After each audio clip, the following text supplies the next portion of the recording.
बिस्मिल्लाहिर्रहमानिर्रहीम अस्सलाम वालेकुम नाज़रीन गिलामी, टॉप लीडिंग उर्दू से मैं हूं आपका होस्ट जवाद ज़हीर अब्बासी और आज हम आपको लेकर आए हैं फादर ऑफ द टी, चाय बनाने वालों के जो बाप हैं कोयटेवाल, उनके पास। नाज़रीन गिरामी, आप घर में भी चाय बना के पीते हैं, 5 स्टार होटल की भी चाय बना के पीते हैं, लेकिन जब कोयटेवाल का नाम आता है तो यकीन करें उनकी चाय पीकर दिमाग के 14 तबक रोशन हो जाते हैं। उसमें ऐसा क्या राज है कि इनकी चाय पी के बंदा मस्त हो जाता है। आइए इनके मस्त से उस्ताद से हम दमादम मस्त कलंदर बातें करते हैं। अस्सलाम वालेकुम। जी वालेकुम सलाम। कैसे हैं आप? अल्लाह का शुक्र है। मुस्कुराहट भी आपकी इतनी खूबसूरत, चाय भी आपकी इतनी मज़ेदार, आखिर राज क्या है?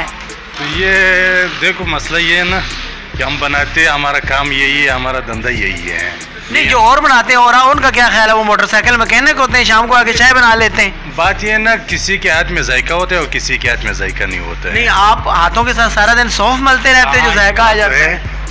कोई शक नहीं, हम करते हैं इसमें।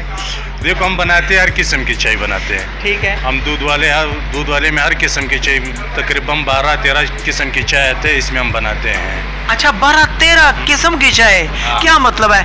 कौन कौन सी होती है? 3, 4, 5 चाय का नाम बताएं आप मुझे। इसमें तो आम सी चाय है, जो सब आम से लोग भी पीते हैं। इसमें तो मटका चाय है, इसमें है पास्ता की चाय है, इसमें बादाम की चाय है, इसमें खजूर वाली चाय भी है। अच्छा, खजूर वाली चाय? हम खजूर वाली चाय भी बनाते हैं। इसमें हर किस्म की ऐसी चाय है जिसमें तो ये यही चाय इसी में हम बनाते हैं। अच्छा, मैंने अमूमन आम तौर पर देखा है कि जब बाहर से हम चाय पीते हैं वो बिल्कुल पतली पतली होती है, पानी की तरह। आपकी चाय गाढ़ी भी होती है और जब बंदा पीता है ना तो थोड़ा सा नशा सा भी आ जाता है। उसकी क्या वजह है? मसला ये है कि बाहर के चाय में पानी बहुत ज़्यादा डालते हैं। लेकिन हम पानी फिलहाल नहीं डाल रहे हैं। अच्छा, आपको ये कैसे पता चलता है कि हमारे पास जो दूध आ रहा है वो दूध ही है या पाउडर वाला दूध है? नहीं, तो हम देखते हैं ना, हम चेक करते हैं इसको। किस तरह चेक करते हैं? हम ये गिलास में डालते हैं ना, जैसे ही सुबह हमारे पास दूध आ गया, हम इसमें एक गिलास भरते हैं इससे, तो ये रखते हैं, फिर शाम को इसका ट्राई लेते हैं। अच्छा, देखते हैं कि भाई अगर ये दूध सही था तो इसी से ले लेते हैं, नहीं तो इसको फिर चेंज करना पड़ता है। अच्छा, हम लोगों ने ये सिस्टम इससे दूध शुरू किया है, मंगवाया है, तो ये दूध बिल्कुल सही आ रहा है हमारे पास। अच्छा, मुझे ये बताएं, ये बात बड़ी मशहूर है कि यार ये जो कोयटेवाल है ना, स्पेशली वो लोग जिनके पास चाय का रच लगा रहता है, वो चाय के अंदर ना डोडा डालते हैं, फीम वाला डोडा नहीं होता। इस बात में कितनी सच्चाई है? यार ये देखो, हर कोई नहीं करता है, कोई कर लेता है, जिसके होते वो कर लेता है। अच्छा, डोडा डालने से स्मेल चेंज नहीं होती? वैसे मैंने एक आध बार घर में बनाई है तो उसका तो जायका चेंज हो गया था। वो होता है वो अगर ज़्यादा डाल देना तो वो चेंज हो जाता है, लेकिन उसका अपना तरीका होता है। अच्छा। हाँ, उसका तरीका अलग होता है। अच्छा, आपकी जो 16 किस्म की चाय है उसमें से एक चाय डोडे वाली भी है? नहीं, उसमें वो हम नहीं डालते।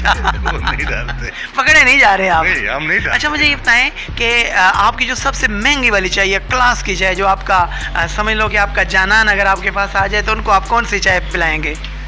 वो हम लोग देते हैं पास्ता वाला। पास्ता वाली चाय? वो कितने की है?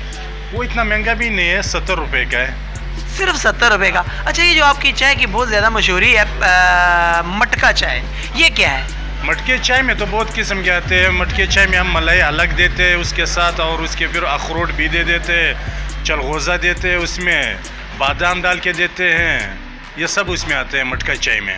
अच्छा, आपके जो लवर हैं, जो आपको पसंद करने वाले लोग हैं, सामने कैमरे की तरफ देखकर आप उनको क्या मैसेज देना चाहेंगे? मैं सबको यही मैसेज देना चाहता हूँ कि सब खुश रहे, और जहाँ भी है हमारे होटल में, और ये हमारा भाई है डॉक्टर साहब, जिससे हम बहुत प्यार करते हैं, हमारा दोस्त है, वो इज़ माय फ्रेंड। बहुत शुक्रिया। Thank you.